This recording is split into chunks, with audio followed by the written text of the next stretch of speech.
Hello students, स्वागत है pedagogy की क्लास में। आप लोगों को क्लास दिख रही होगी भाई, दिख रही है या नहीं? प्रियंका, ज्योति, तरन्नुम, संजीव, शोभा, क्रिस्टी, अनामिका, टीना, काफी बच्चे ऑनलाइन आ गए हैं। गुड इवनिंग सभी को। Good evening. हाँ भाई, कैसे हो आप सभी? मैं एकदम ठीक हूं। सभी को क्लास लाइव दिख रही होगी भाई। अब हम लाइव हो चुके हैं। कोई दिक्कत है तो पूछ लो। ठीक है, तो मतलब अब हम लाइव हो गए हैं और सबको क्लास दिख रही है, बफरिंग नहीं हो रही है। काफी बच्चे स्टार्टिंग में कमेंट्स देखे मैंने। चलो भाई, धीरे धीरे एग्जाम पास आता जा रहा है, तो तैयारी कैसी हो रही है ये पहले तो ये बताओ। तैयारी का लेवल क्या है? आप कुछ रिवीजन करते हो या नहीं करते हो? क्लासेस अच्छे से देखते हो या नहीं देखते हो? फटाफट से इसका आंसर दो। तैयारी कैसी चल रही है? रवि रंजन, प्रणाम। अंकिता मैम, अंकिता मैं एकदम ठीक हूं, आप भी अच्छे होंगे।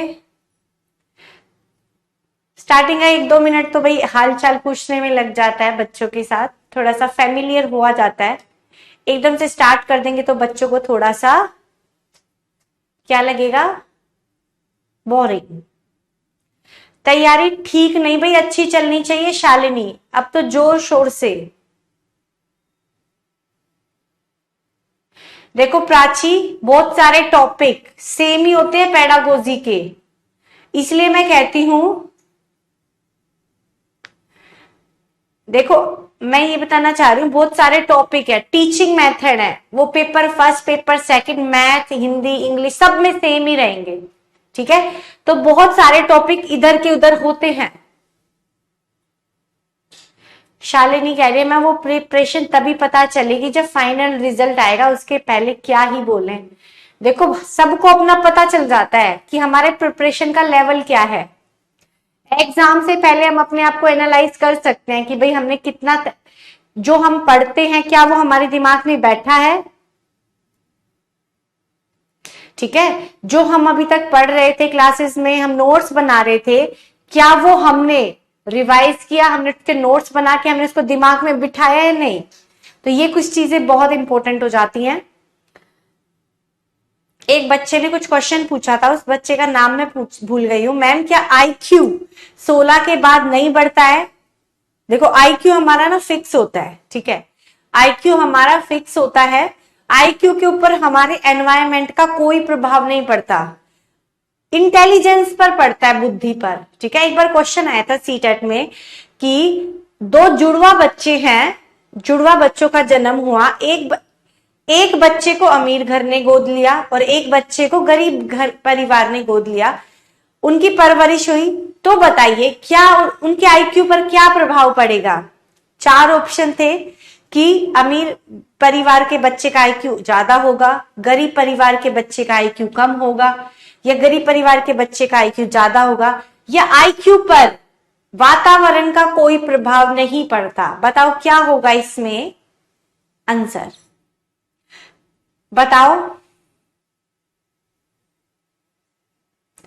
बताओ। ये क्वेश्चन किया होगा, आया होगा, ये काफी अच्छा क्वेश्चन है। आईक्यू पर क्या प्रभाव पड़ता है? आईक्यू पर क्या प्रभाव पड़ता है एनवायरमेंट का? आईक्यू पर कोई प्रभाव नहीं पड़ता एनवायरमेंट का। IQ is not affected by environment.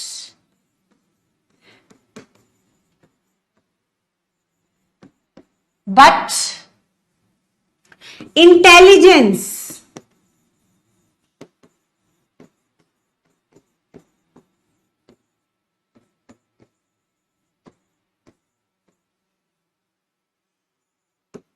is affected by environment. हमारी बुद्धि लब्धि पर एनवायरमेंट का कोई प्रभाव नहीं पड़ता, जबकि बुद्धि हमारी बदलती रहती है। देखो क्या है, एक इंसान की बुद्धि according to time and situation बदलती है। आज कोई चीज हमें सही लग रही है, क्या पता कल वो हमें गलत लगे। तो हमारी इंटेलिजेंस चेंज होती है, वातावरण का प्रभाव हमारी बुद्धि पर पड़ता रहता है। पर आईक्यू जो है वो हमारा फिक्स होता है, आईक्यू पर कोई प्रभाव नहीं पड़ता है एनवायरमेंट का, क्योंकि आईक्यू क्या है, एक निर्धारित सीमा है। आईक्यू हमारी निर्धारित सीमा है। जन्म के समय बच्चे को जितना आईक्यू मिल गया वो मिल गया, 16 वर्ष तक बस वो बढ़ जाता है, जितना उसका विकास होना होता है। आईक्यू 16 वर्ष तक फुली डेवलप हो जाता है, ऐसा माना जाता है भाई। इसके बाद आईक्यू का नहीं बढ़ता ना घटता, जितना है वो उतना ही रहेगा।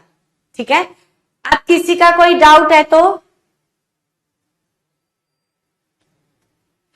सिर्फ इंटेलिजेंस पर, हाँ आईक्यू हमारा स्टैटिक है, इंटेलिजेंस हमारी स्टैटिक नहीं, फिक्स नहीं है, वेरिएबल है। According to time and situation intelligence changes, इसमें चेंज आते रहते हैं। अच्छा, साइंस पेडागोजी का प्लेलिस्ट ईवीएस पेडागोजी में है, ऐसा है तो मैं उसको आज ठीक करा दूंगी। चलो मैं आज चेक कर लूंगी इस बात को। मोहम्मद ने मुझे ये बात बताई है कि मैम साइंस पेडागोजी का प्लेलिस्ट ईवीएस पेडागोजी में है, ऐसा गड़बड़ नहीं होना चाहिए, मैं उसको थोड़ा ठीक करा दूंगी। हाँ जी, डायनेमिक है इंटेलिजेंस, चेंजेस होती रहती है, फ्लेक्सिबल है। अब ज्योति आपका कोई डाउट है तो फटाफट पूछो। आज हम एक बहुत इंपॉर्टेंट टॉपिक करने वाले हैं। क्या करने वाले हैं? Teaching methods. चलो ठीक है। प्रियंका कह रही है नहीं है मैम। चलो और बताओ।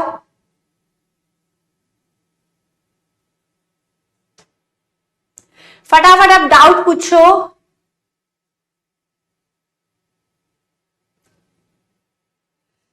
चलो, जो मैंने क्वेश्चन कराया था ना आईक्यू वाला, उसको थोड़ा जरूर ध्यान देना, वहां से क्वेश्चन आ जाता है, इसलिए मैंने वो टॉपिक करा दिया था। ठीक है, तो आज हम स्टार्ट करते हैं टीचिंग मेथड्स। क्या पढ़ेंगे हम? टीचिंग मेथड्स, शिक्षण विधियां, शिक्षण विधियां, टीचिंग मेथड्स। ठीक है,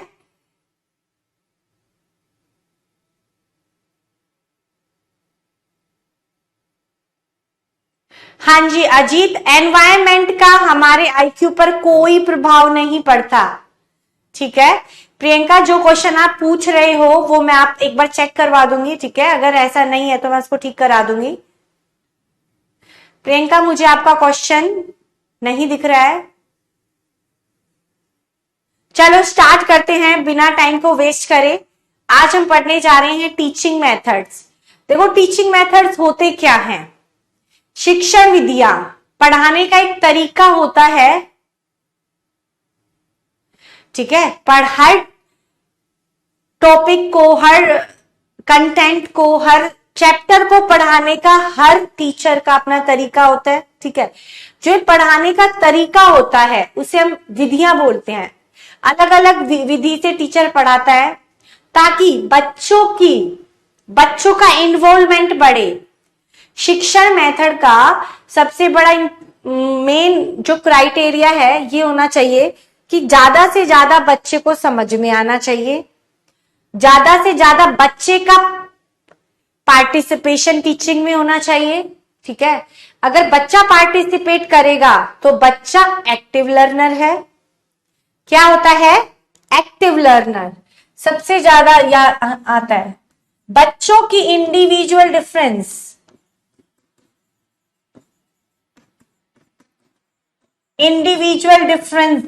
के अकॉर्डिंग हमें मेथड चुनना चाहिए। इंडिविजुअल डिफरेंस का मतलब होता है child centred education.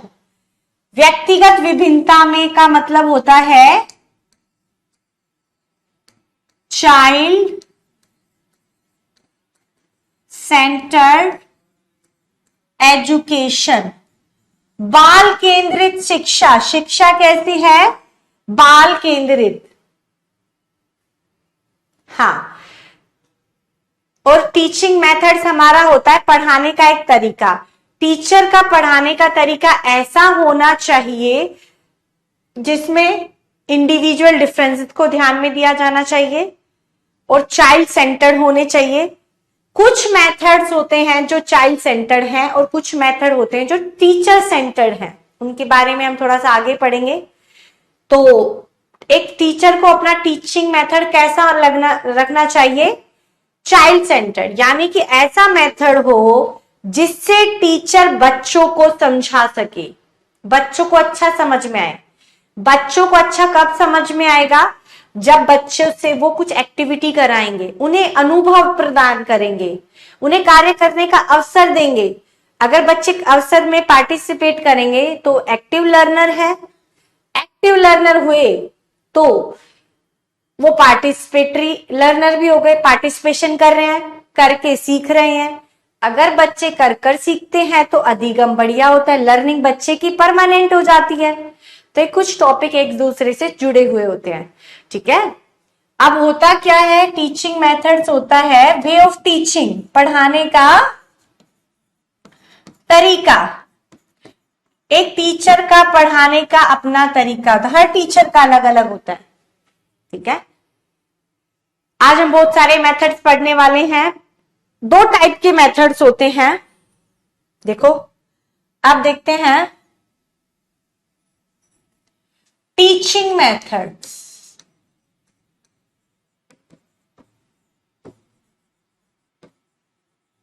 Teaching method दो टाइप के होते हैं।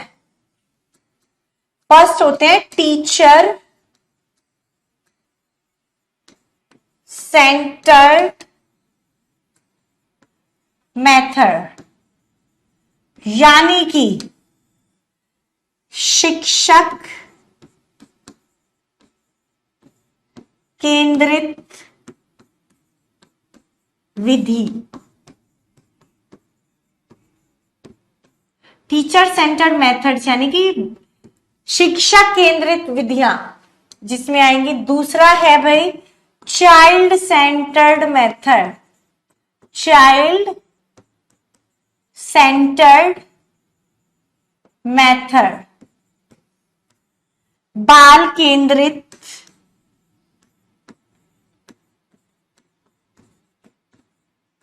विधियां,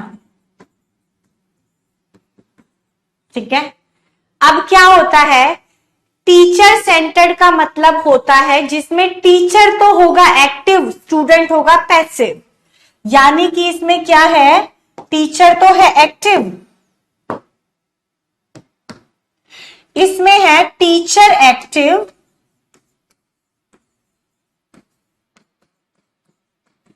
स्टूडेंट पैसिव।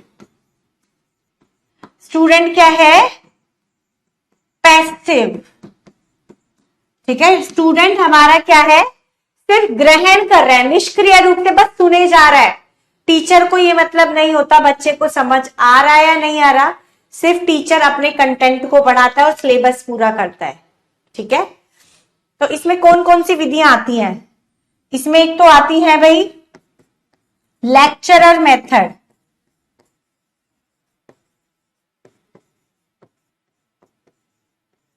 लेक्चरर मेथड यानी कि व्याख्यान विधि, इसको हम थोड़ा डीपली पढ़ेंगे बाद में। दूसरा इसमें है डेमोन्स्ट्रेशन मेथड, डेमोन्स्ट्रेशन मेथड यानी कि प्रदर्शन विधि, प्रदर्शन विधि, ठीक है। ये विधियां साइंस की नहीं है तो इसलिए हमें इनको इसमें नहीं पढ़ेंगे, ठीक है। सिर्फ दो ही मेथड क्या है हमारे? टीचर सेंटर्ड है, जिसमें टीचर तो एक्टिव है, बच्चा क्या है? पैसिव, बस सुने जा रहा है, समझ में आए या ना आए टीचर को कोई मतलब नहीं। यानी कि टीचर सेंटर में है, सब कुछ टीचर अपने अकॉर्डिंग डिसाइड करेगा, क्या पढ़ाना है, कैसे पढ़ाना है, कितना पढ़ाना है, क्यों पढ़ाना है, सब कुछ टीचर अपने अकॉर्डिंग डिसाइड करेगा। अब दूसरा आता है child centred method. Child centre का मतलब होता है बच्चे की व्यक्तिगत विभिन्नताओं के अनुसार, इंडिविजुअल डिफरेंसेस के अकॉर्डिंग एजुकेशन।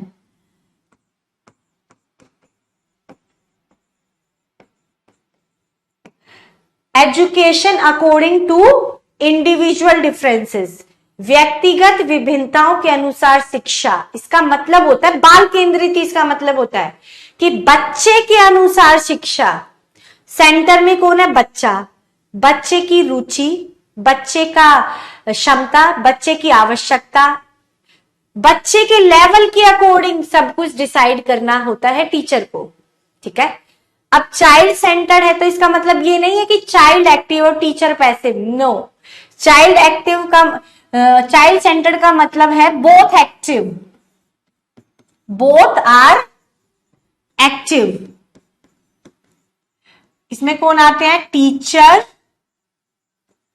एंड स्टूडेंट्स, दोनों इसमें आते हैं। ठीक है। हाँ जी बिल्कुल, ऑथोरिटेरियन भी हम टीचर सेंटर को बोल सकते हैं, बिल्कुल सही बोला आपने। अब इसमें बहुत सारे मेथड होते हैं। चाइल्ड सेंटर का मतलब एक और होता है साइकोलॉजिकल मेथड, मनोवैज्ञानिक विधियां इसमें आएंगी। कैसी? मनोवैज्ञानिक। इसमें कैसी विधियां आएंगी? मनोवैज्ञानिक विधियां, साइकोलॉजिकल मेथड्स आएंगे। साइकोलॉजिकल मेथड्स इसमें आएंगे। साइकोलॉजिकल मेथड का ही मतलब होता है कि बच्चे के अनुसार, आज की जो साइकोलॉजी है, चाइल्ड डेवलपमेंट, वो क्या है? बच्चों को समझने से रिलेटेड। उसमें बहुत सारी थ्योरीज है। वो थ्योरीज किसकी है? बच्चों की, बच्चों को समझने से रिलेटेड है। ठीक है। तो इसमें बहुत सारे मेथड्स आने वाले हैं, पर जो मेथड साइंस के हैं वो हम साइंस पेडागोजी में पढ़ेंगे। ठीक है। तो भाई इसमें अगर किसी को डाउट है तो फटाफट से आप लोग पूछ सकते हो, जल्दी पूछो।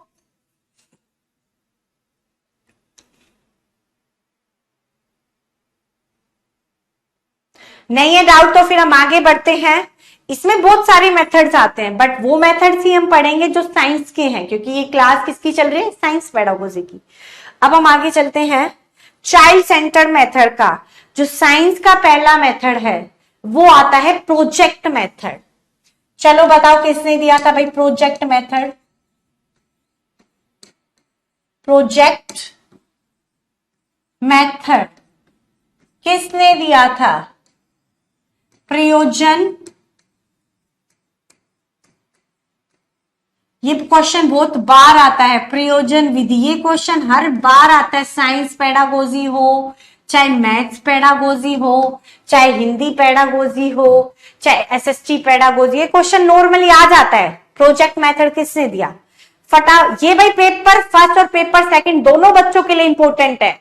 ये क्वेश्चन बार बार मत पूछा करो। ये first, paper second, SST, math, science, English, Hindi सबके लिए इंपॉर्टेंट है। ये पेडागोजी का इंपॉर्टेंट टॉपिक है ना, ये देखा करो।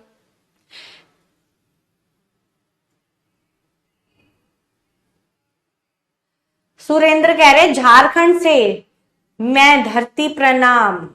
प्रणाम भाई सुरेंद्र जी, बड़ी जल्दी आप क्लास में आए, बड़ा आभार है आपका। हाँ जी देखो, कुछ शिवम बोल रहे हैं जॉन ड्यूवी, नहीं, ये मेथड किसने दिया था?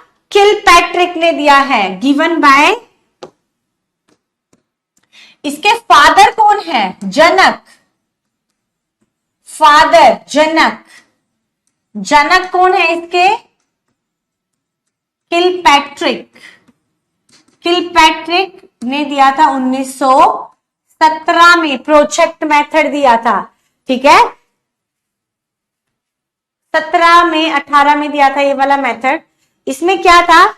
और जो ये देखो इसके सपोर्टर थे भाई जॉन ड्यूवी, समर्थक। समर्थक कौन थे? समर्थक थे इसके जॉन ड्यूवी। अब जॉन ड्यूवी किसका समर्थन करते हैं? परियोजनवाद, परियोजनवाद, प्रैग्मैटिज्म, प्रैग्मैटिज्म के भी सपोर्टर हैं। अब प्रयोजनवाद जो हम पढ़ेंगे वो एसएसटी पेडागोजी में पढ़ने वाले हैं। प्रयोजनवाद के सपोर्टर थे। जॉन ड्यूवी ने कंसेप्ट दिया था प्रोग्रेसिव एजुकेशन का, प्रोग्रेसिव एजुकेशन यानी कि प्रगतिशील शिक्षा का कंसेप्ट इन्होंने दिया था। इनकी शिक्षा को डेमोक्रेटिक एजुकेशन भी बोला जाता है, डेमोक्रेटिक एजुकेशन।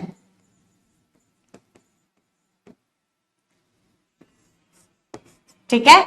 और क्या होता है, इन्होंने स्कूल एंड सोसाइटी एक बुक लिखी थी, स्कूल एंड सोसाइटी एक बुक लिखी थी जिसमें इन्होंने बताया था education is the tripolar process, the aim of education, the aim of education is socialisation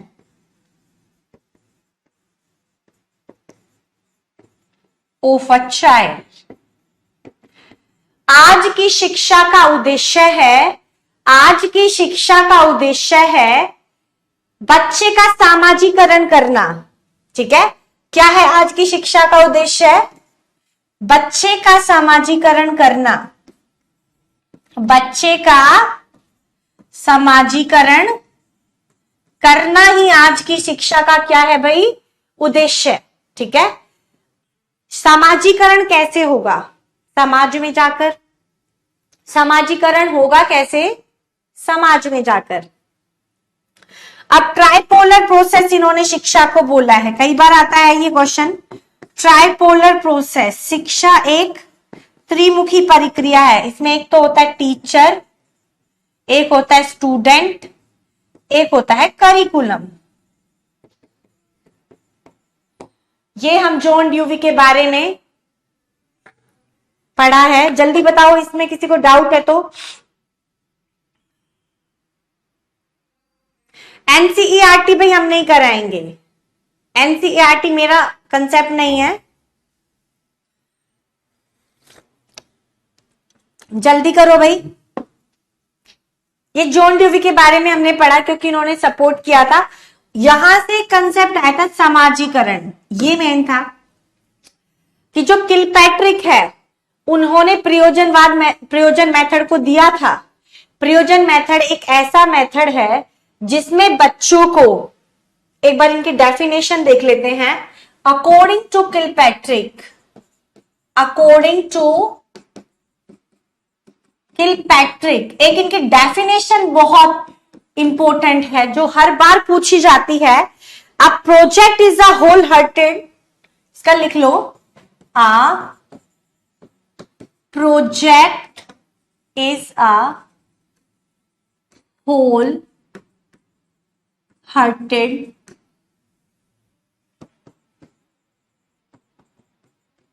बताओ भाई, आप लोगों को भी याद होगी। ठीक है, होल हार्टेड पर्पसफुल एक्टिविटी।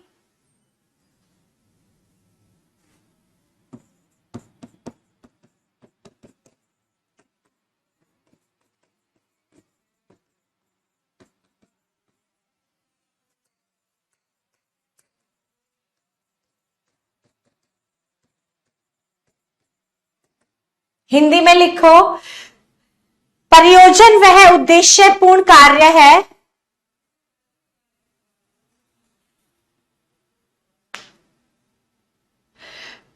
प्रयोजन वह उद्देश्यपूर्ण कार्य है। एक बार लिख लो फिर डाउट्स लेती हूं। प्रयोजन वह उद्देश्यपूर्ण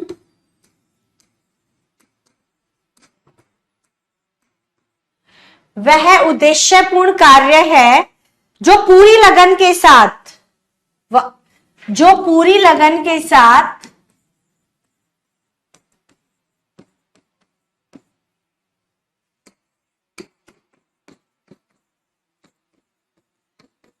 सामाजिक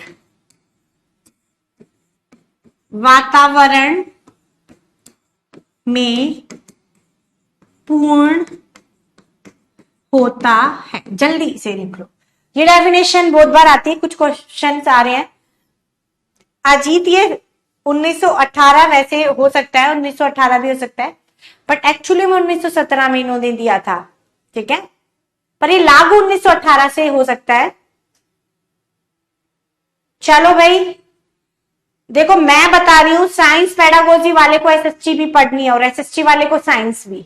अंकिता ये मेरे अकॉर्डिंग है, ठीक है, और मुझे बहुत अच्छा एक्सपीरियंस है, हर टीचर का अपना एक्सपीरियंस होता है भाई, ठीक है। तो आपको ये देखना चाहिए ना important topic, the topic is important और नॉट। ये मत सोचो क्लास कौन सी है, टॉपिक पे आया करो आप लोग जल्दी। ये एक डेफिनेशन है, इसका मतलब करते हैं क्या था इसमें। इन्होंने बोला है, देखो क्या है, एक प्रोजेक्ट एक होल हार्टेड पर्पसफुल एक्टिविटी है जिसको हम कहां पर करते हैं, सोशल एनवायरनमेंट में।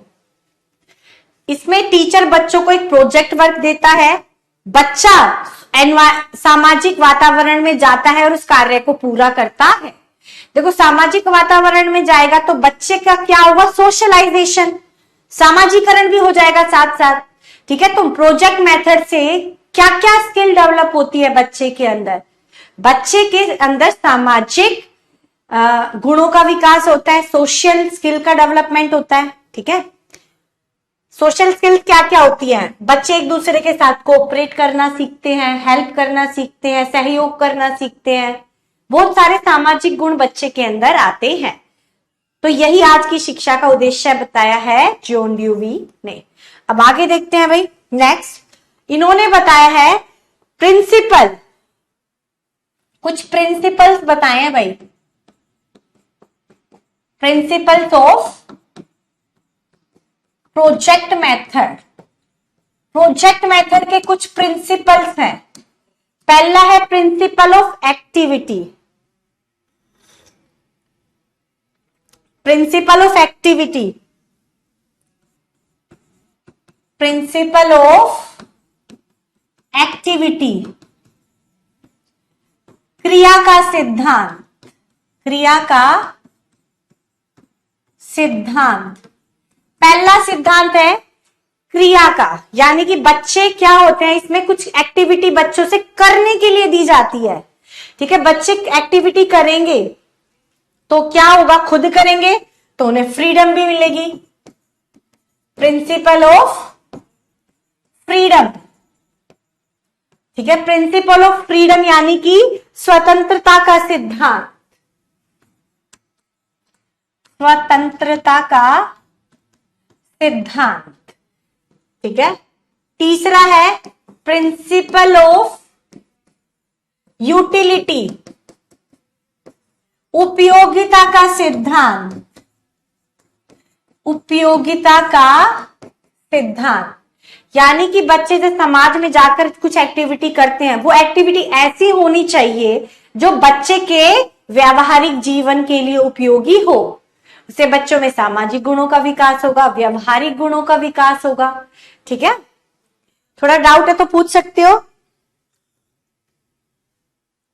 हाँ, प्रिंसिपल ऑफ सोशल एनवायरनमेंट,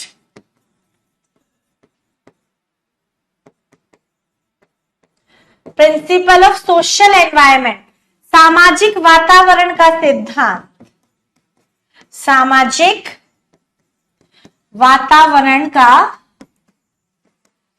सिद्धांत हम इसको बोलेंगे। यानी कि बच्चा जो ये एक्टिविटी करेगा वो कौन से वातावरण में जाके करेगा, समाज के अंदर, ठीक है। समाज के अंदर जाके वो अपनी एक्टिविटी को परफॉर्म करेगा। अब आगे बढ़ते हैं। कई बार क्वेश्चन आता है, किलपैट्रिक ने 4 प्रकार के प्रोजेक्ट बताए थे। प्रोजेक्ट मेथड में 4 टाइप्स ऑफ प्रोजेक्ट, कितने टाइप के बताए थे, यहां से क्वेश्चन आता है 4 types of project according to Kilpatrick. Kilpatrick ने कितने प्रकार के बताए हैं, 4 प्रकार के। पहला है रचनात्मक, रचनात्मक यानी कि constructive, constructive, constructive project. Creative भी बोल सकते हैं, प्रोडक्टिव भी बोल सकते हैं। कंस्ट्रक्टिव, इसको हम क्रिएटिव भी बोलेंगे, प्रोडक्टिव भी बोलेंगे। क्रिएटिव यानी कि सृजनात्मक, ठीक है।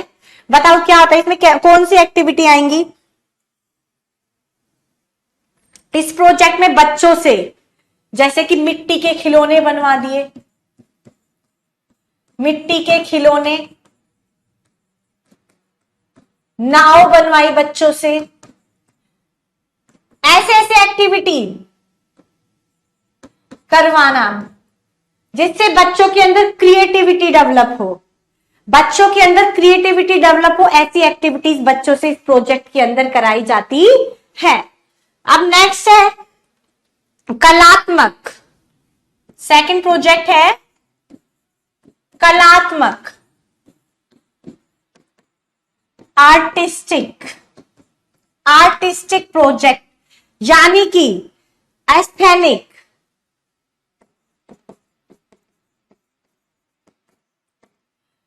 पूछो भाई।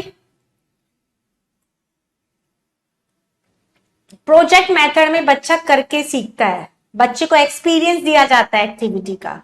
जहां पे लर्निंग बाय डूइंग एक वर्ड आ गया, इसका मतलब बच्चा खुद करके सीख रहा है, बच्चे को अनुभव मिल रहा है, ठीक है। अब आता है भाई रचनात्मक, हमने पढ़ लिया। अब दूसरा पढ़ रहे कलात्मक। कलात्मक का मतलब है इसमें कौन कौन सी नृत्य है, गायन, वादन, अभिनय, रोल प्ले करवाना बच्चे से, ठीक है। ये सारी एक्टिविटीज इसमें कराई जाती हैं। तीसरा है भाई प्रॉब्लमेटिक, समस्यात्मक,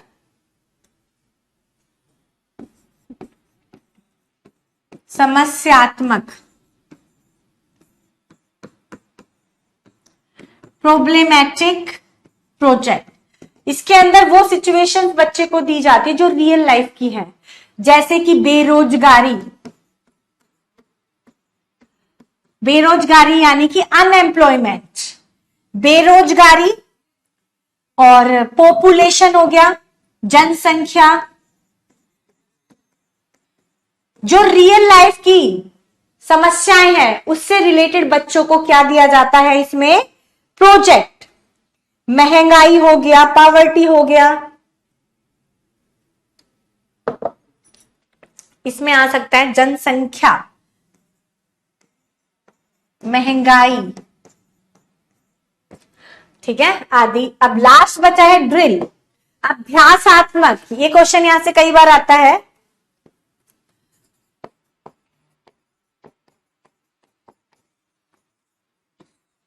यानी कि ड्रिल प्रोजेक्ट, ड्रिल प्रोजेक्ट, इसके अंदर क्या करवाया जाता है, बच्चों से बार बार अभ्यास, अभ्यास पर बल होता है। बार बार कराने के बाद बच्चे के अंदर वो चीज एकदम से आ जाती है। जैसे टीचर ने सीटी बजाई, बच्चे ग्राउंड में आ गए, बैल बची, बच्चे क्लास में चले गए, छुट्टी की बैल हुई, बच्चे घर चले गए। तो ये चीजें जब डेली रिपीट होती हैं तो बच्चे के अंदर ऑटोमेटिकली आ जाती है अभ्यास से, ठीक है। ओके, यहां से कई बार क्वेश्चन आता है, किसी को डाउट है तो पूछ लो भाई, जल्दी से पूछो। यहां से कई बार क्वेश्चन आ जाता है। रचनात्मक, जिसमें क्रिएटिव वर्क बच्चे को दिया जाता है जिससे बच्चे के अंदर क्रिएटिविटी डेवलप हो। कलात्मक, कला वाले कार्य बच्चों से किए जाते हैं, जैसे कि बच्चों से डांस करवाना, रोल करवाना, पेंटिंग बनवाना, पेंटिंग भी इसी में ही आएगा, बच्चों के अंदर पेंटिंग करवाना, कला, बच्चों के अंदर जो गुण है उसको बाहर निकालना, समस्यात्मक, जो जीवन की समस्याएं होती है उसके प्रोजेक्ट इसमें दिए जाते हैं, अभ्यासात्मक, बच्चों का बार बार रिपीट करवाना चीजों को जिससे वो गुण बच्चे के अंदर आ जाए। ठीक है, अब हम पढ़ते हैं इसके स्टेप्स। स्टेप्स यानी कि स्टेप्स, कितने स्टेप्स हैं? देखो भाई शालिनी, ड्रिल प्रोजेक्ट में वो प्रोजेक्ट्स आते हैं जिसमें हम बच्चों से बार बार कुछ चाहते हैं, ये बच्चा इस स्टिमुलस पे ये रेस्पॉन्स दे, तो हम बार बार उसको रिपीट करें, अभ्यास करवाएं।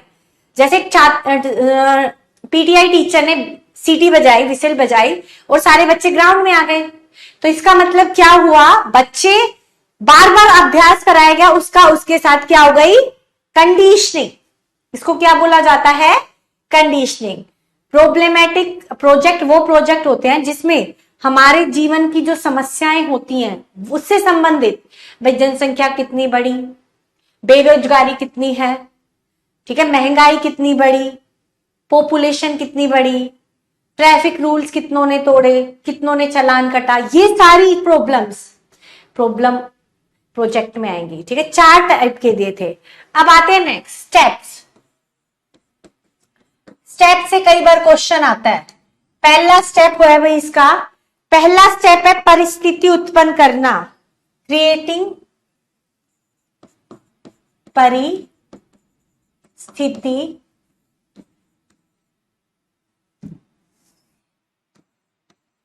उत्पन्न करना, creation of situation, situation create करना। ठीक है, दूसरा है समस्या का चयन करना, यानी कि योजना के चयन, सिलेक्शन ऑफ प्रोजेक्ट, योजना का चयन, selection of project, selection of project. अब प्रोजेक्ट हमने सेलेक्ट कर लिया, उसके बाद हम क्या करेंगे, प्लानिंग।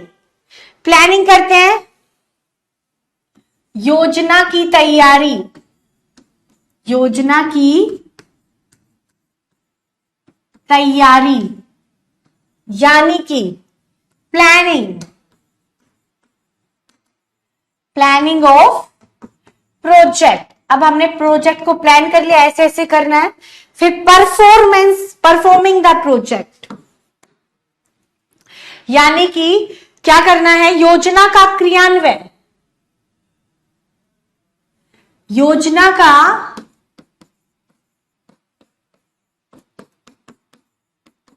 क्रियान्वयन यानी कि परफॉर्मिंग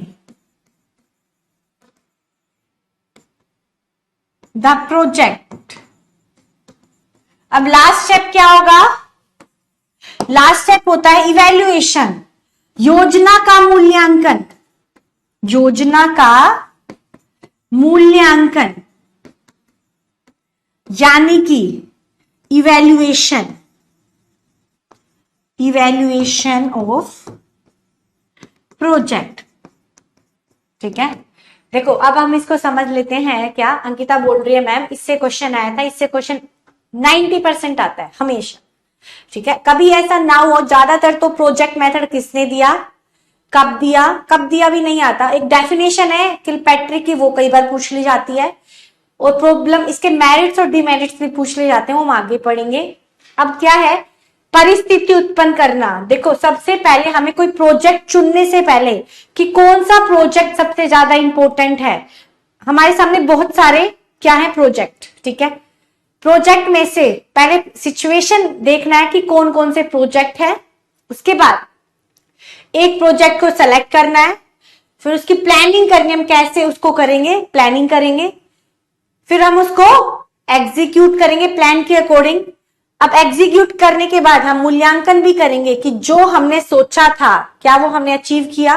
ठीक है, तो इसमें हम क्या करते हैं इवैल्यूएशन में, टीचर ये एनालाइज करता है कि जो उसने सोचा था क्या उसने वो अचीव किया, अपनी परफॉर्मेंस को एनालाइज करता है। ठीक है, तो ये 5 स्टेप्स हैं इसके। कई बारी क्वेश्चन ये भी आया है कि first step of project method, पहला स्टेप क्या है, क्रिएशन ऑफ प्रोजेक्ट। ठीक है,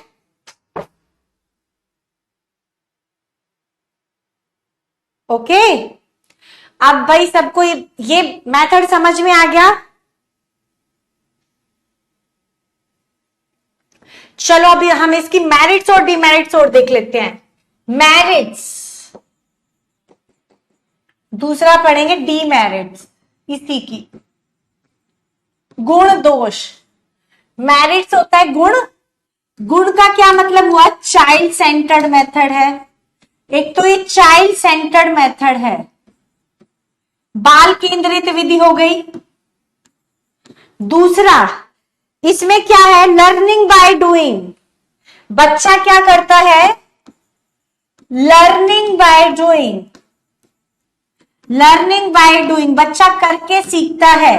तो बच्चे को क्या मिलता है, एक्सपीरियंस, अनुभव द्वारा सीखने का मौका, अनुभव से बच्चे को सीखने का मौका मिलता है। और इससे बच्चे के अंदर सोशलाइजेशन होता है। बच्चे का क्या होता है इस वाले मेथड से, समाजीकरण। ठीक है, ये 3 है इसकी मेन, वैसे तो बहुत सारी हो सकती है। एस्थेनिक मीन्स होता है कलात्मक, कला वाली चीजें कराना अजी। अब देखो होता क्या है, वैसे तो हर मेथड की बहुत सारी मेरिट्स और डिमेरिट्स हो सकती हैं, पर जो मेन है ना मैं सिर्फ वो कराऊंगी। ठीक है, जहां से क्वेश्चन आता है। एक तो ये चाइल्ड सेंटर्ड हो गया, बच्चे को खुद करके सीखने का अवसर मिलता है, तो बच्चा अनुभव ले रहा है, अनुभव ले रहा है तो बच्चे की नॉलेज परमानेंट हो रही है। अब बच्चा जब इस प्रोजेक्ट, किसी भी प्रोजेक्ट को बच्चा करता है तो सामाजिक वातावरण में करता है। अगर बच्चा सामाजिक वातावरण में प्रोजेक्ट करेगा तो बच्चे के अंदर सामाजिक गुणों का विकास तो होना ही है। ठीक है, अब डीमेरिट क्या है, एक तो ये टाइम कंज्यूमिंग है, टाइम कंज्यूमिंग सबसे, और मनी कंज्यूमिंग। एक तो इसमें समय अधिक लगता है और खर्च भी ज्यादा होता है। ठीक है, एक तो इस वाले प्रोजेक्ट मेथड को बच्चा जब करता है, एक तो उसमें ज्यादा समय लग जाता है, चीजों को करने में ज्यादा टाइम लगता है। प्रोजेक्ट कब पूरा होगा, कोई बच्चा जल्दी कर रहा है, कोई लेट कर रहा है। ठीक है, तो एक तो टाइम कंज्यूमिंग है और एक इसमें खर्चा भी ज्यादा होता है। बच्चे छोटे हैं, बच्चे कैसे खर्चा उठाएंगे, बहुत खर्चा हो जाता है। और एक सबसे मेन इंपॉर्टेंट पॉइंट, इसमें जो बच्चा इंफॉर्मेशन कलेक्ट करता है वो सिस्टमैटिक नहीं होती है। कभी कोई इंफॉर्मेशन कलेक्ट करी, कभी कोई इंफॉर्मेशन। तो बच्चा जब इंफॉर्मेशन कलेक्ट करता है तो वो सिस्टमैटिक नहीं होती, अनऑर्गेनाइज होती है, जिससे बच्चे का जो कंसेप्ट है वो गलत भी बन सकता है। ठीक है, अनऑर्गेनाइज इंफॉर्मेशन है इसमें, अनऑर्गेनाइज्ड या अनसिस्टेमैटिक इंफॉर्मेशन। इंफॉर्मेशन कैसी है, अनसिस्टेमैटिक। अनसिस्टेमैटिक है तो बच्चे का कंसेप्ट गलत बन सकता है। ठीक है, मिसकंसेप्शन हो सकती है बच्चे में, ये कई बार पूछा जाता है भाई। ठीक है, प्रोजेक्ट मेथड में समय और टाइम तो लगता ही है, पर बच्चा जो इंफॉर्मेशन कलेक्ट करता है, कभी कुछ मिल गया कभी कुछ, वो सिस्टमेटिक नहीं होता, तो बच्चे का कंसेप्ट भी नहीं बन पाता क्लियरली। ठीक है, तो ये इसकी मेरिट्स और डिमेरिट्स है, जल्दी से लिख लो भाई। फिर हम दूसरा मेथड पढ़ेंगे।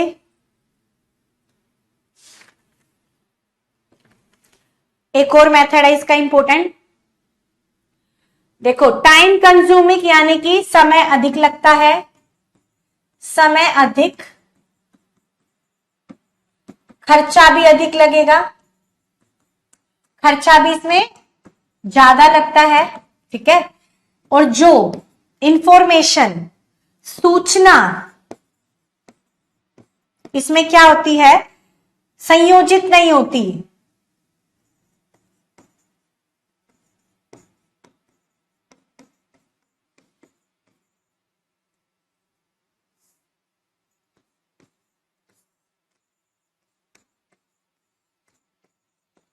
ठीक है, अब आते हैं, जल्दी से कर लो, यहां से क्वेश्चन आता है भाई, इंपॉर्टेंट है। फिर हम आगे बढ़ते हैं। एक और इंपॉर्टेंट मैथड है ह्यूरिस्टिक मेथड, हुआ ये। अब हम पढ़ते हैं ह्यूरिस्टिक मेथड, अन्वेषण विधि। सेकंड मेथड ह्यूरिस्टिक मेथड, यानी कि अन्वेषण विधि, इसको अनुसंधान विधि भी बोलते हैं, अनुसंधान विधि। ठीक है, इंपॉर्टेंट मेथड है ये काफी, अनुसंधान विधि, ह्यूरिस्टिक मेथड, अन्वेषण विधि। ठीक है, ह्यूरिस्टिक कौन सी भाषा का शब्द है? ह्यूरिस्टिक जो है ये ग्रीक वर्ड है। कौन सी भाषा का है? ग्रीक वर्ड है। ये किसने दिया था भाई ये वाला मेथड? ये मेथड दिया था, चलो कौन बताएगा इसका नाम? काफी कॉमन है, आर्मस्ट्रॉन्ग ने, बिल्कुल। इसका फुल फॉर्म लिखो, हेनरी एडवर्ड आर्मस्ट्रॉन्ग, इन्होंने दिया था। ठीक है, ये कहते हैं ह्यूरिस्टिक का मतलब है मैं स्वयं खोज करता हूं, आई फाउंड माई सेल्फ, मैं खुद ही चीजों को ढूंढ के करूंगा, मैं खुद ही चीजों को ढूंढ के करूंगा, मुझे बताओ मत, मैं खुद करूंगा। यानी कि कौन से सिद्धांत पर आधारित हो गया? करके सीखने के सिद्धांत पर ये प्रिंसिपल आधारित है। और ये क्या थे? इंपीरियल कॉलेज में एक लेक्चरर थे भाई, इंपीरियल कॉलेज में लेक्चरर थे। ये केमिस्ट्री के टीचर थे। किसके टीचर थे? केमिस्ट्री के। ये लंदन में केमिस्ट्री के टीचर थे। जर्मनी गए, इन्होंने देखा वहां पर टीचर ना मैथ्स को अन्वेषण विधि से पढ़ा रहे थे, ह्यूरिस्टिक मेथड से। तो ये काफी प्रभावित हुए। वापस लंदन आने के बाद इन्होंने केमिस्ट्री को किस मेथड से पढ़ाया? ह्यूरिस्टिक मेथड से। और इसको बहुत अच्छे से डिफाइन किया कि ह्यूरिस्टिक मेथड क्या होता है। ह्यूरिस्टिक मेथड का मतलब है बच्चों को ऐसे अवसर, ज्ञान दो मत, पका पकाया खाना मत दो, उनको करने के अवसर दो। बच्चा ज्ञान की खोज स्वयं करे। ठीक है, खुद देखे ये चीज सही है या गलत। अगर करके सीखेगा, अगर बच्चा करेगा तो सीख जाएगा, और उसको वो चीजें जब बच्चा सीखेगा वो उसकी नॉलेज वो कभी नहीं भूलेगा। ठीक है, ये बात एकदम क्लियर है कि जो बच्चा करके सीखता है वो ज्ञान कभी वो बच्चा भूलता नहीं, आसानी से नहीं भूलता। वो टाइम के बाद बेशक भूल जाए पर आसानी से वो नहीं भूल सकता। तो कई बार यहां से क्वेश्चन आते हैं ह्यूरिस्टिक मेथड किसने दिया है? आर्मस्ट्रॉन्ग ने दिया है। इसका मतलब क्या है? मैं स्वयं खोज करता हूं, मतलब कि मुझे खुद ढूंढने दो ज्ञान, मुझे दो मत। ठीक है, ये यहां से 3 क्वेश्चन डायरेक्ट अराइज होते हैं। अब हम इसके सिद्धांत पढ़ते हैं। इनके 3 सिद्धांत है। कौन कौन से? करके सीखने के सिद्धांत। इसके 3 प्रिंसिपल्स हैं। पहला है करके सीखने का सिद्धांत। करके सीखने का सिद्धांत यानी कि learning by doing, principle of learning by doing, बच्चे को खुद करने का अवसर दो। दूसरा है उपयोगिता का सिद्धांत। उपयोगिता का सिद्धांत, principle of utility, principle of utility. Next है प्रिंसिपल ऑफ लॉजिकल थिंकिंग, तर्क चिंतन का सिद्धांत। तर्क चिंतन का सिद्धांत, यानी कि प्रिंसिपल ऑफ लॉजिकल थिंकिंग। इन 3 सिद्धांतों पर यह प्रिंसिपल आधारित है। जैसे कि पहला है करके सीखने, बच्चे को ज्ञान दो मत, उनको ज्ञान खुद ढूंढने का अवसर दो। उपयोगिता का सिद्धांत, जो बच्चा चीजें ढूंढेगा वो उसकी उपयोगी भी होनी चाहिए, यानी कि उसकी लर्निंग से रिलेटेड होनी चाहिए, फालतू के कार्य मत कराओ। अब यूटिलिटी, अब है तर्क चिंतन, अगर बच्चा खुद चीजों को ढूंढेगा तो तर्क वितर्क करेगा, बच्चे के अंदर लॉजिकल थिंकिंग का डेवलपमेंट होगा। ठीक है, किसका होगा? लॉजिकल थिंकिंग का डेवलप। ठीक है, अब इसकी मेरिट्स और डीमेरिट्स देख लेते हैं, क्या है बताओ क्या होगी इसके अंदर। अब हम इसकी मेरिट्स और डीमेरिट्स देखते हैं, वो काफी इंपॉर्टेंट है। मेरिट्स और डीमेरिट्स, मेरिट्स और डीमेरिट्स कौन से मेथड की? ह्यूरिस्टिक मेथड की। पहला तो है ये चाइल्ड सेंटर्ड मेथड हो गया। कैसा मेथड है? Child centred method. ठीक है, दूसरा, इससे बच्चे के अंदर साइंटिफिक एटीट्यूड डेवलप होता है। इट डेवलप्स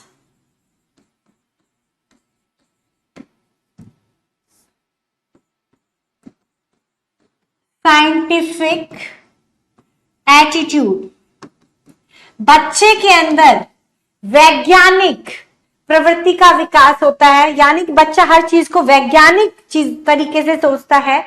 और सबसे इंपॉर्टेंट, इट डेवलप्स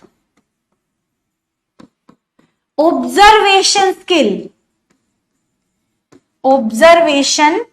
स्किल, बच्चे के अंदर अवलोकन कौशल का विकास होता है। अवलोकन कौशल का विकास इसके अंदर होता है। यानी कि देखो, ये क्वेश्चन कई बार आता है, साइंस से और ईवीएस से बच्चों के अंदर कौन सी स्किल डेवलप होती है? बच्चों के अंदर ऑब्जर्वेशन स्किल का डेवलपमेंट होता है। ये क्वेश्चन बहुत इंपॉर्टेंट है। ऑब्जर्वेशन का मतलब है बच्चा जब ज्ञान लेगा तो डायरेक्ट एनवायरनमेंट में जाएगा, उनको ऑब्जर्व करेगा और फिर सीखेगा। तो इससे बच्चे के अंदर बहुत सारी स्किल का भी डेवलपमेंट हो जाता है। बच्चा समझेगा, करेगा, तर्क वितर्क करेगा, लॉजिकल थिंकिंग करेगा। तो बच्चे के अंदर अवलोकन कौशल का विकास करता है हमारा साइंस। ये क्वेश्चन कई बार आता है। ठीक है, अब इसकी डीमेरिट्स देख लेते हैं। डीमेरिट्स टाइम कंज्यूमिंग है। एक तो ये क्या है? Time consuming method, time consuming method हो गया। दूसरा, करिकुलम को हम टाइम से कंप्लीट नहीं कर पाएंगे अगर इस मेथड से पढ़ाएंगे। हर बच्चे को अगर हम खुद से करने का मौका देंगे, ढूंढेंगे, तो 2-4 टॉपिक इस साल में हो पाएंगे। ठीक है, तो स्लेब जो करिकुलम है वो तो हमारा कंप्लीट हो ही नहीं पाएगा। करिकुलम कैन नॉट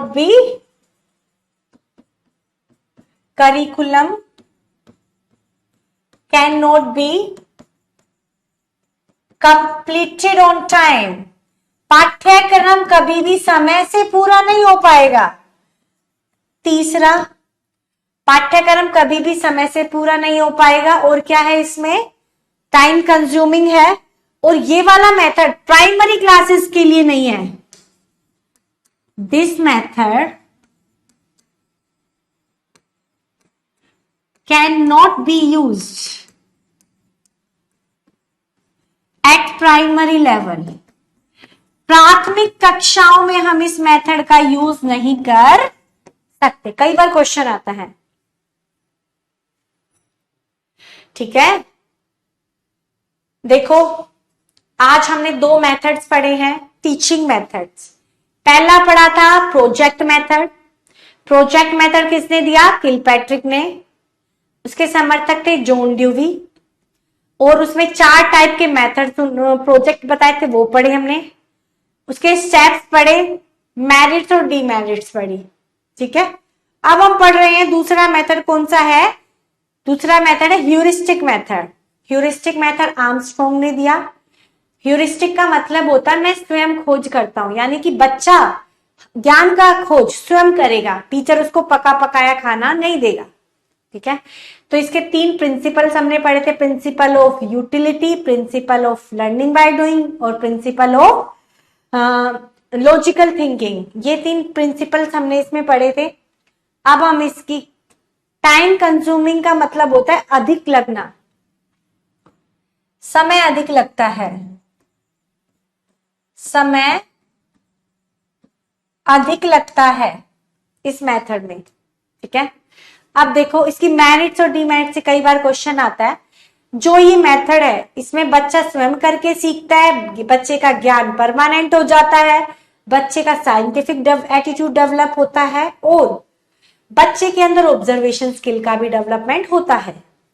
अब है डीमेरिट्स, यानी कि इसमें क्या क्या कमियां हैं इस मेथड में। एक तो इसमें ज्यादा समय लगता है, समय ज्यादा लगेगा तो समय से करिकुलम पाठ्यक्रम भी पूरा नहीं हो पाएगा, हर टॉपिक बच्चा पढ़ ही नहीं पाएगा। और इस मेथड को हम प्राइमरी लेवल यानी कि प्राथमिक स्तर पर हम इसका प्रयोग नहीं कर सकते। अब बताओ इन दोनों में डाउट है तो जल्दी से पूछो, फिर हम आगे बढ़ते हैं। जल्दी थोड़ा सा क्वेश्चन हम करेंगे शालिनी, पहले हम सारे टॉपिक्स कर लेते हैं, फिर क्वेश्चन ही क्वेश्चन करने हैं, फिर पता चलेगा कितना पढ़ रहे हो। ठीक है, बताओ जल्दी। इन दोनों मेथड से बहुत बार क्वेश्चन आता है भाई साइंस पेडागोजी में, और जब हम क्वेश्चन करेंगे आपको बहुत सारे क्वेश्चन इसी में से देखने को मिलेंगे। चलो ठीक है, नो डाउट, तो हम आगे बढ़ते हैं। आगे वाला है भाई नेक्स्ट मेथड, डिस्कशन मेथड, यानी कि विचार विमर्श विधि। अब छोटी छोटी चीजें आ जाएंगी। तीसरा मेथड है डिस्कशन मेथड, विचार विमर्श विधि, विचार विमर्श विधि है। ठीक है, देखो डिस्कशन मेथड क्या होता है। अवलोकन का मतलब होता है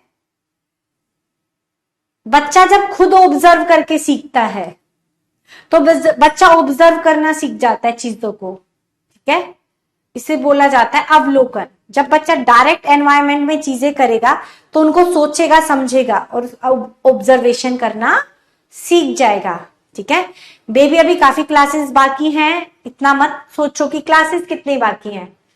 अब ये है, देखो बात ये है, चाहूं तो मैं 2 क्लासेस में सारा करा दूं, टॉपिक के नाम लिखा है ऊपर ऊपर का पढ़ाया, फिर कहोगे मैडम का पढ़ाया हुआ नहीं आता, तो मैं सिर्फ जितना करा रही हूं इतना आप लोगों ने कर लिया तो एग्जाम बहुत अच्छे मार्क्स से क्लियर होगा। क्लियर नहीं, बहुत अच्छे मार्क्स आप लोगों के आएंगे।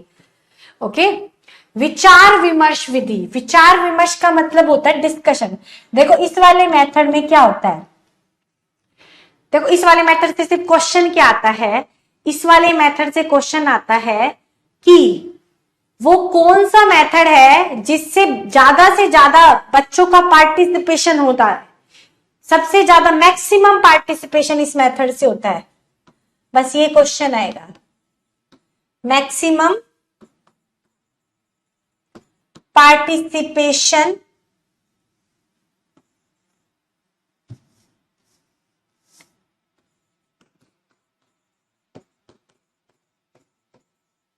बच्चों की ज्यादा से ज्यादा भागीदारी होगी लर्निंग में। टीचर क्या करता है, डिस्कस करेगा, डिस्कस करने में एक बच्चे की तो इन्वॉल्वमेंट होगी नहीं ना, 2-4 की होगी, पूरी क्लास की इंपॉर्टेंट हो जाती है। हर बच्चा कुछ बताएगा अपने विचार, दूसरा बच्चा भी बताएगा। ठीक है, तो जब बच्चा एक दूसरे को क्या कर रहा है, जब बच्चा एक दूसरे से अपने पॉइंट ऑफ व्यू रख रहा है, दूसरा उसको क्रिटिसाइज कर रहा है, यानी कि बच्चे की पार्टिसिपेशन सबसे ज्यादा बढ़ रही है। और बच्चे की पार्टिसिपेशन किसमें बढ़ती है, डिस्कशन मेथड से सबसे ज्यादा। ठीक है, अब ये जो डिस्कशन मेथड है, वार्तालाप विधि, ये ज्यादातर बच्चा टीचर अपर प्राइमरी लेवल पर यूज करता है, प्राइमरी लेवल पर नहीं, अपर प्राइमरी लेवल, उच्च प्राथमिक स्तर पर इस मेथड का यूज करता है। ताकि ज्यादा से ज्यादा बच्चे इसमें भागीदारी हो। ठीक है, इतना ही इससे क्वेश्चन आएगा। अब आगे पढ़ते हैं। देखो, इससे बच्चे कोलाबोरेटिव लर्निंग करते हैं, सहयोगात्मक शिक्षण।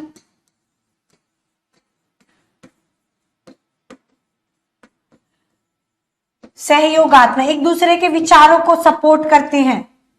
ठीक है, पीयर लर्निंग भी करते हैं बच्चे, एक दूसरे से डिस्कस करके इसमें कर सकते हैं बच्चे। ठीक है, अब हम आगे बढ़ते हैं। नेक्स्ट, चौथा मेथड। देखो, जहां से जितना क्वेश्चन आएगा सिर्फ हम उतना ही करेंगे। चौथा मेथड है डाल्टन मेथड, यानी कि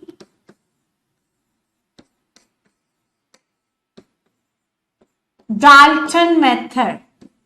ये क्वेश्चन कई बार आता है, किसने दिया है? ठेका विधि, इसको बोला जाता है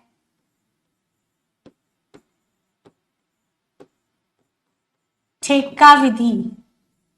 ठीक है, इसको हेलेन गिवन बाय, ये किसने दिया था? Helen Parkhurst. Helen Parkhurst ने इस मेथड को दिया था। ठीक है, ये मेथड क्या था भाई? मजदूरों के बच्चों को पढ़ाने के लिए था। ठीक है, ये मेथड किस प्रकार के बच्चों के लिए था? लेबर्स के बच्चों के, मजदूरों के बच्चों को पढ़ाने हेतु विधि थी। किसके लिए? लेबर के स्टूडेंट, लेबर के चिल्ड्रन, बच्चों को पढ़ाने के लिए। ठीक है, यानी कि ये वो वाला मेथड था, एक मिनट देख लो, ये 9 साल से ऊपर के बच्चों के लिए था। अबव 9, 9 साल से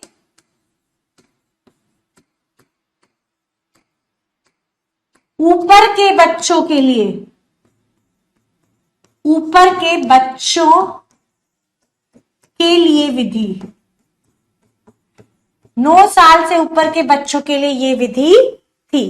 ठीक है, इसमें थोड़ा सा, ये जो मेथड था कितने साल के बच्चों के लिए था? 9 साल से ऊपर के लिए। देखो, ये वो मेथड था जिसमें एक बच्चों को पढ़ाने का ठेका दिया जाता था। ठीक है, कि 9 साल से ऊपर के जितने भी बच्चे हैं उनको एक प्रोजेक्ट दो, यानी कि ठेका दो पढ़ाने का। मजदूरों के बच्चे के लिए पैसे से ज्यादा ना इंपॉर्टेंट, एजुकेशन से ज्यादा इंपॉर्टेंट पैसा हो जाता है। तो इसमें यही एक तरीका अपनाया गया कि अगर हमें बच्चों को पढ़ाना है तो उन्हें ठेका दो पढ़ाने का, और पढ़ने के बट उन्हें कुछ पैसे भी दो, यानी कि बच्चों की भी जरूरत पूरी हो जाएगी और बच्चे पढ़ भी लेंगे। तो बच्चों से ऐसे कार्य दिए जाते थे जिससे उनकी पढ़ाई भी हो जाती थी और बच्चों को पैसे भी मिल जाते थे। तो ये मेथड उन बच्चों के लिए था। सिर्फ इतना ही इस मेथड से आएगा भाई। अब बताओ, कोई डाउट है इस मेथड में? कितने मेथड्स कर चुके हैं हम? 4 मेथड कर चुके हैं।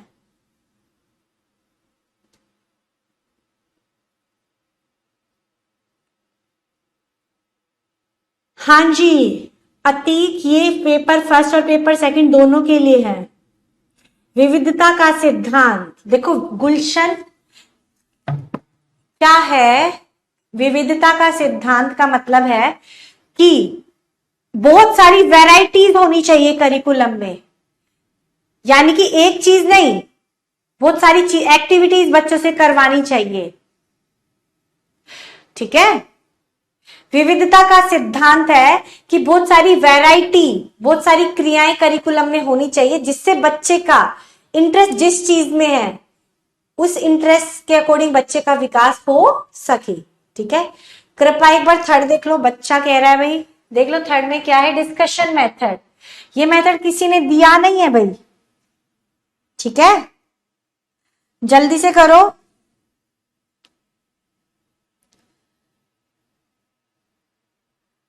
देखो भाई रुपेंद्र, अब क्लासेस थोड़ी ज्यादा इसलिए लग रही है ताकि हम सिलेबस थोड़ा टाइमली कंप्लीट कर लें। बिल्कुल सही बोला, ठेका वेद मजदूरों के बच्चों को पढ़ाने हेतु 9 साल से ऊपर के बच्चों के लिए यह विधि है। बिल्कुल सही बोला अंकिता आपने, सॉरी अनीता। अब देखते हैं नेक्स्ट, पांचवा मेथड है, ठीक है, पांचवा मेथड है रीजनल टीचिंग मेथड।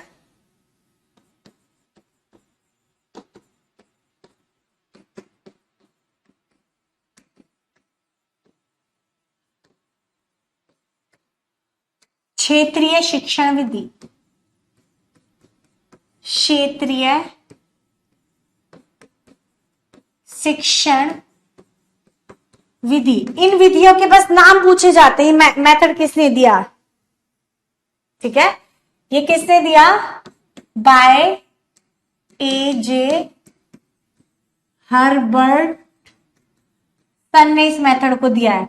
और ये मेथड जो है ज्योग्राफी पढ़ाने का बेस्ट मेथड है, बेस्ट मेथड फॉर ज्योग्राफी,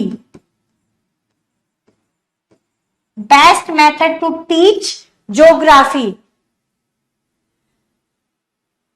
ठीक है, देखो शालिनी कह रही है मैम टाइम ज्यादा लेके जल्दी से सिलेबस कंप्लीट करवा दीजिए, फिर रिवीजन भी करना सारा वीओडी देख के। बिल्कुल सही बात है, ऐसे बच्चों, देखो ऐसे बच्चों से पता चलता है कि बच्चे बहुत सीरियस है पढ़ाई के लिए। हाँ जी, आज आप लोगों को ये रिकॉर्डेड में मिल जाएगी। देखो इसमें क्या होता है, टीचर बच्चों को क्षेत्र में ले जाता है, दिखाता है चीजों को, फिर पढ़ाता है, ठीक है। जब बच्चे देख के करेंगे तो बच्चे के अंदर, जब बच्चे के अंदर डायरेक्ट एक्सपीरियंस लेते हैं तो बच्चे के अंदर कौन सी स्किल का डेवलपमेंट होता है, ऑब्जर्वेशन स्किल, ऑब्जर्वेशन स्किल, अवलोकन कौशल का विकास, अवलोकन कौशल का विकास, ठीक है। हाँ जी, मैं देख लूंगी, इसको चेक कर लूंगी। देखो जिस मेथड से जितना पूछा जाएगा उतना ही बताऊंगी, ज्यादा नहीं, ठीक है। तो अब देखो ये जो रीजनल मेथड है ये ज्योग्राफी पढ़ाने का मेथड है और इसके जनक है ए.जे. हर्बर्टसन, ठीक है। इस विधि में अध्यापक छात्रों को क्षेत्र में ले जाकर पढ़ाता है। ये मेथड कंप्लीट हुआ। अब नेक्स्ट करते हैं डिस्कवरी मेथड, छठा मेथड है भाई, सिक्स्थ मेथड है डिस्कवरी मेथड, खोज विधि। कौन सी विधि है, खोज विधि है, बताओ क्या है। ये किसने दी थी, जे.एस. ब्रूनर ने, गिवन बाय, जनक कौन है इसके, जोरोम एस ब्रूनर, ठीक है। ब्रूनर ने एक संज्ञानात्मक विकास का सिद्धांत भी दिया है, ठीक है। संज्ञानात्मक विकास का सिद्धांत भी इन्होंने दिया है, वो आप पढ़ लेना, 3 लेवल्स बताए हैं, आइकॉनिक, सिंबॉलिक। अब बताओ भाई, इससे बस इतना ही आता है, डिस्कवरी मेथड किसने दिया और किस सब्जेक्ट को पढ़ाने के लिए इंपॉर्टेंट है, ये हिस्ट्री पढ़ाने के लिए इंपॉर्टेंट है। ये मेथड कौन सा सब्जेक्ट पढ़ाने के लिए इंपॉर्टेंट है, इतिहास, इतिहास सब्जेक्ट को पढ़ा सकते हैं हम इस मेथड से, ठीक है। इस मेथड से हम किस सब्जेक्ट को पढ़ा सकते हैं, इतिहास। अब जल्दी जल्दी करते हैं, 2 और बच्चे हैं मेथड्स।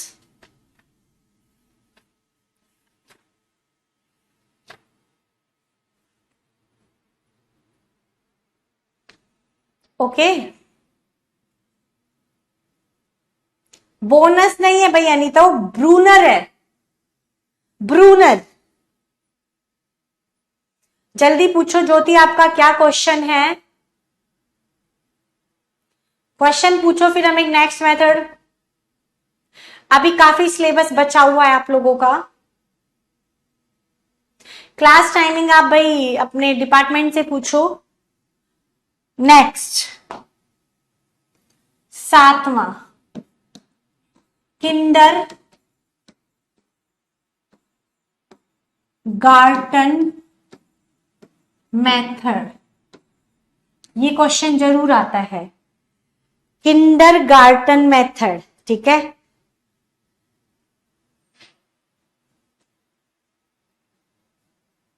ठीक है, किंडर गार्टन।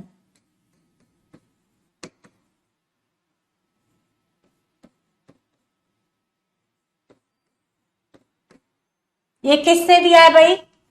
इसके जनक है फ्रोबेल, ठीक है, खेल विधि के जनक। इसको प्लेवे मेथड भी बोला जाता है, इसी को ही बोला जाता है प्लेवे मेथड,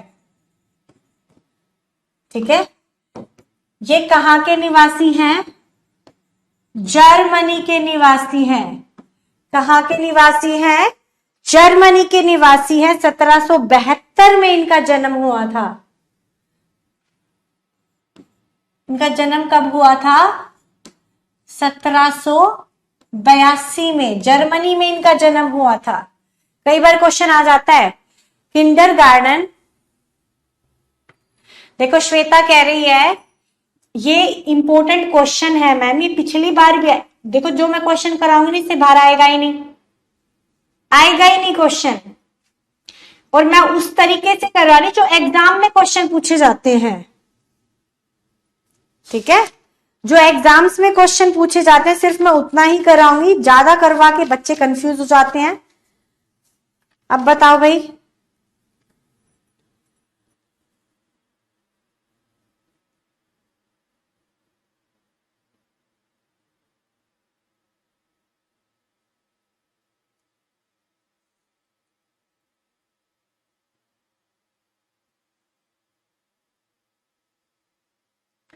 ठीक है। फ्रोबेल ने मेथड दिया था भाई 1782 में उनका जन्म हुआ था, ठीक है। अब ये है क्या? मेथड। देखो हम क्वेश्चन प्रैक्टिस बहुत सारे करेंगे, आप क्वेश्चन करके भी थक जाओगे, इसलिए पहले कंसेप्ट पर। 1782 है भाई, ठीक है। ये क्या कहते हैं कि क्या कहते हैं कि चिल्ड्रन, बालक का बगीचा, इन्होंने एक कंसेप्ट दिया था बालक का बगीचा, चिल्ड्रन गार्डन, ठीक है। चिल्ड्रन गार्डन एक कंसेप्ट इन्होंने दिया था, बालक का बगीचा। ये क्या था? फ्रोबेल कहते हैं children is a tender plant,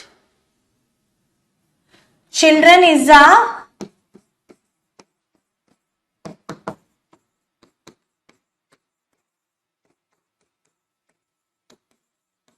which grow under the supervision of, which grow under the supervision of,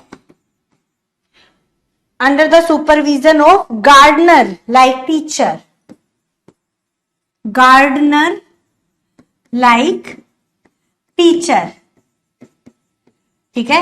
यानी कि बालक एक अविकसित पौधा है, बालक एक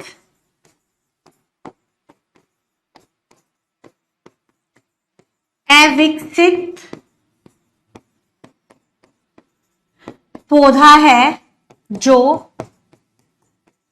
शिक्षक रूपी, जो शिक्षक रूपी माली की देखरेख में विकसित होता है।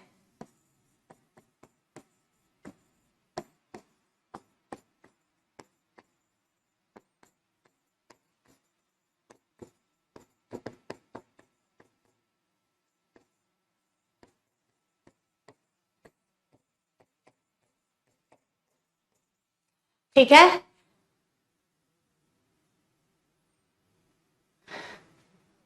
क्या 8 नहीं लिखा? पीछे वाला कौन सा मेथड था?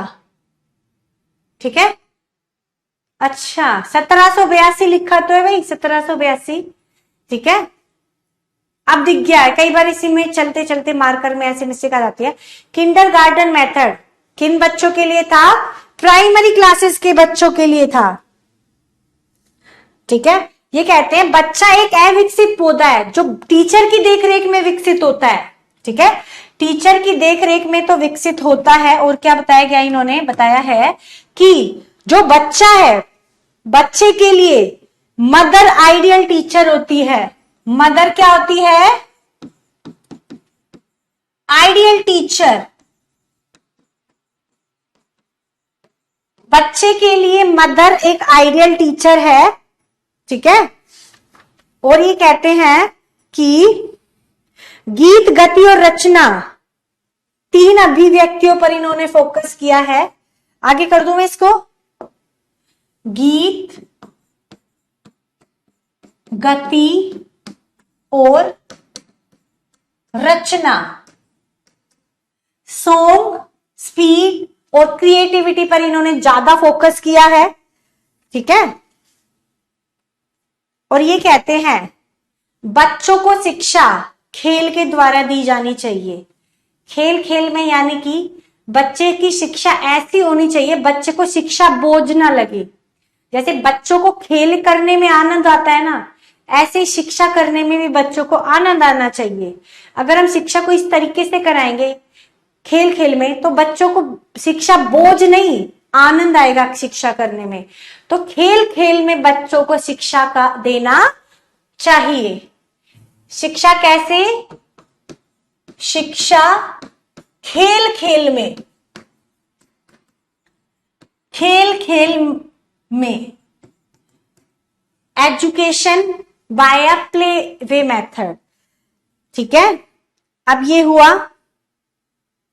ये प्राइमरी क्लासेस के लिए मेथड है भाई, प्राइमरी। अब हम दूसरा मेथड पढ़ते हैं, मोंटेसरी विधि, टीचिंग मेथड, 8वां, मोंटेसरी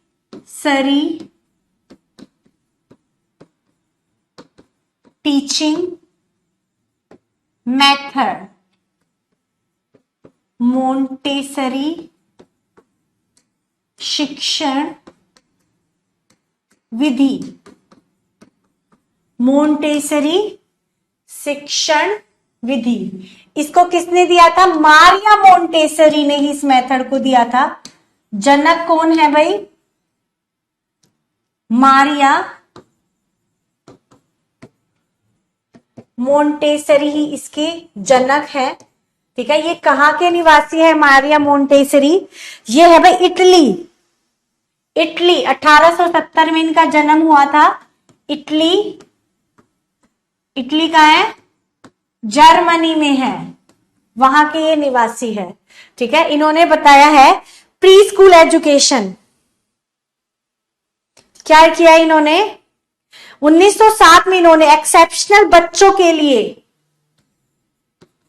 एक लाइन लिख लो, 1907 में इन्होंने एक्सेप्शनल चिल्ड्रन, एक्सेप्शनल चिल्ड्रन के लिए चिल्ड्रन हाउस, शिशु गृह, चिल्ड्रन हाउस, शिशु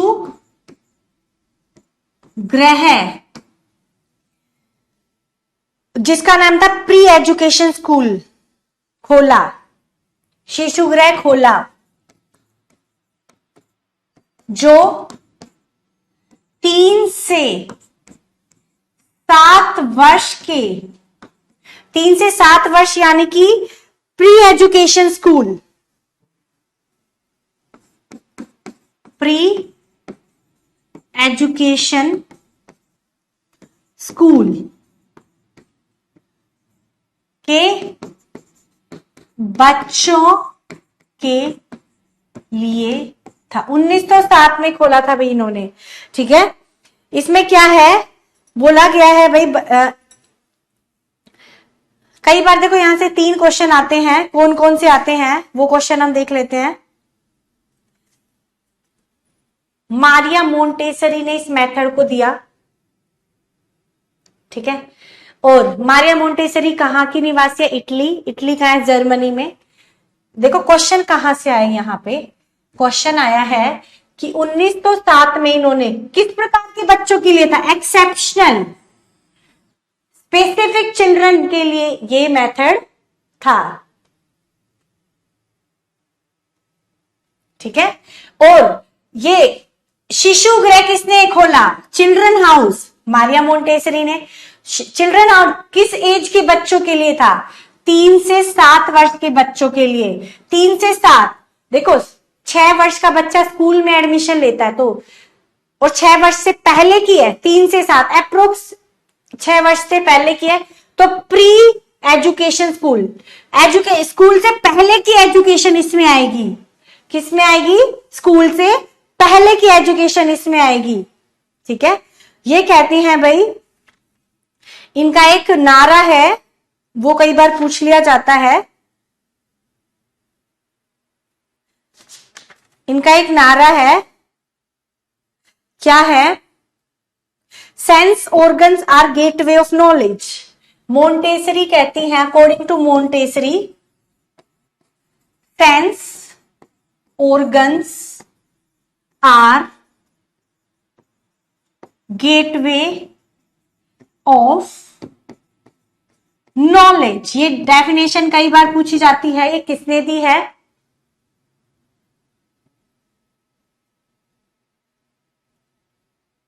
ठीक है।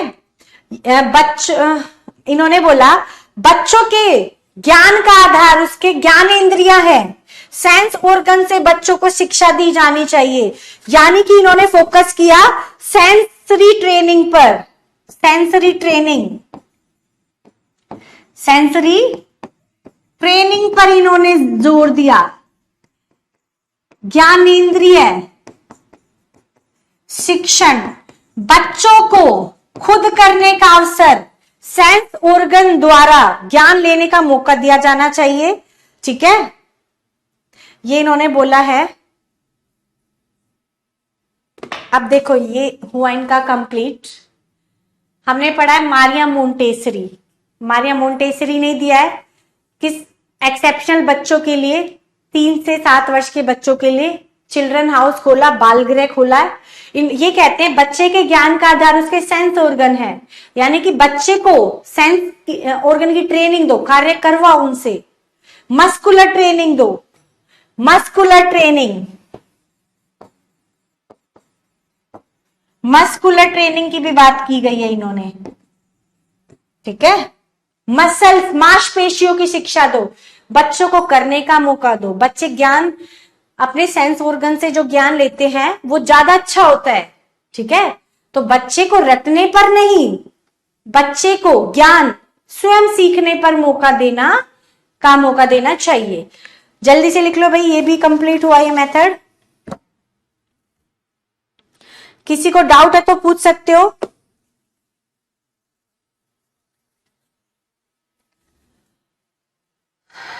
देखो आज हमने कौन कौन से मेथड पढ़े, हम थोड़ा सा समराइज कर लेते हैं, ठीक है।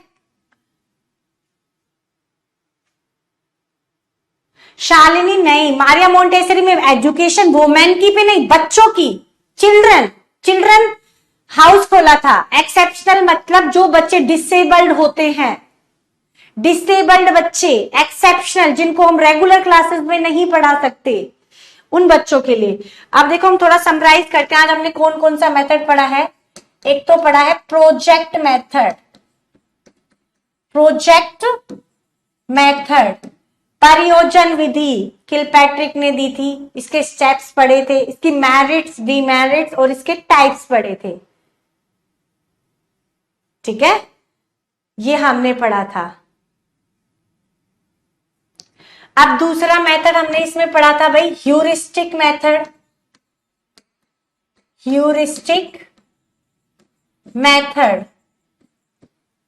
ठीक है। अन्वेषण विधि किसने दी है? आर्मस्ट्रॉन्ग ने, कई बार क्वेश्चन आता है। उसका मतलब क्या है, मैं स्वयं खोज करता हूं, मतलब बच्चे को खुद ज्ञान खोजने का मौका देना चाहिए। फिर उसके बाद हमने कौन सा मेथड पढ़ा था बताओ भाई? इसके बाद हमने पढ़ा था परियोजन विधि के बाद हमने पढ़ा था discussion method. Discussion method, discussion, विचार विमर्श विधि, डाल्टन मेथड, ठेका विधि, हेलेन पार्क हर्स ने दिया था। पांचवा है रीजनल मेथड, रीजनल मेथड, क्षेत्रीय विधि, एजे हर्बर्ट्स ने दी थी। छठी डिस्कवरी मेथड, डिस्कवरी मेथड, ठीक है, यानी कि खोज विधि किसने दी थी। फिर उसके बाद हमने पढ़ा है भाई किंडरगार्टन मेथड। सातवां किंडर गार्टन मेथड। लास्ट है आठवां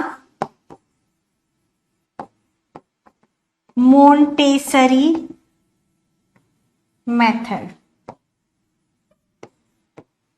ये क्वेश्चन आज हम कर चुके हैं। किसी को कोई डाउट है किसी मेथड में तो आप लोग मेरे से पूछ सकते हो, ठीक है। कोई डाउट अगर आप लोगों को लग रहा है इन मेथड्स में से, किंडरगार्टन मेथड फ्रोबेल ने दिया, इसको खेल विधि भी बोला जाता है। खेल खेल में शिक्षण कराना बच्चों को, ठीक है।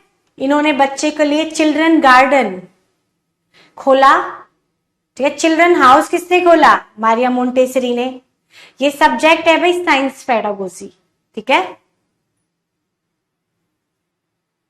बिल्कुल रत्ना, जैसे आपने मैथ्स पेडागोजी पढ़ा है वैसे ही आपको ये वाली पेडागोजी भी पढ़नी है। बहुत इंपॉर्टेंट टॉपिक्स हम कर रहे हैं। हाँ जी अमृता, देखो जितना मैं पेडागोजी के लिए पढ़ा रही हूं उतना इनफ है।